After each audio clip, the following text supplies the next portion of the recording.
ભરૂચ જિલ્લા ન્યાયાલય સહિતની તમામ અદાલતોમાં તારીખ 11મી જુલાઈના રોજ નેશનલ લોક અદાલતનું આયોજન કરાશે।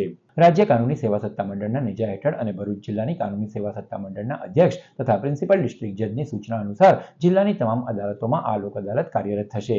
આ લોક અદાલતમાં કોર્ટમાં પેન્ડિંગ હોય તેવા અને પ્રી લિટિગેશન એમ બંને પ્રકારના સમાધાનલાયક કેસો હાથ ધરવામાં આવશે।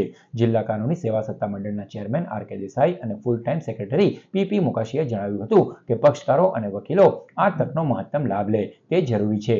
સમાધાનથી નિકાલ લાવવા ઈચ્છતા પક્ષકારોએ જિલ્લા કાનૂની સેવા સત્તામંડળ અથવા તો જે તે તાલુકા કક્ષાએ કાનૂની સેવા સમિતિનો સંપર્ક કરવાનો રહેશે।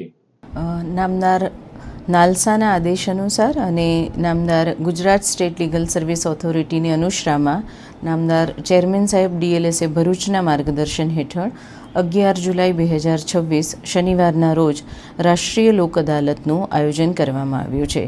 જિલ્લાની તમામ અદાલતોમાં લોક અદાલત કાર્ય કરશે।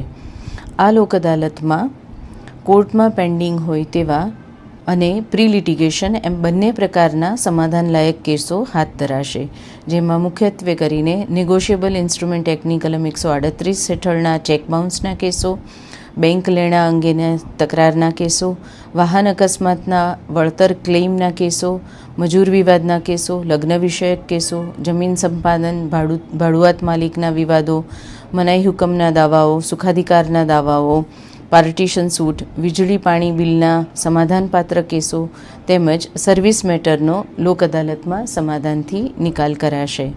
પક્ષકારો અને વકીલો આ તકનો મહત્તમ લાભ લે તે જરૂરી છે। સમાધાનથી નિકાલ લાવવા ઈચ્છતા પક્ષકારોએ જિલ્લા કાનૂની સેવા સત્તામંડળ ભરૂચ અથવા જે તે તાલુકા કક્ષાએ કાનૂની સેવા સમિતિનો સંપર્ક કરવાનો રહેશે।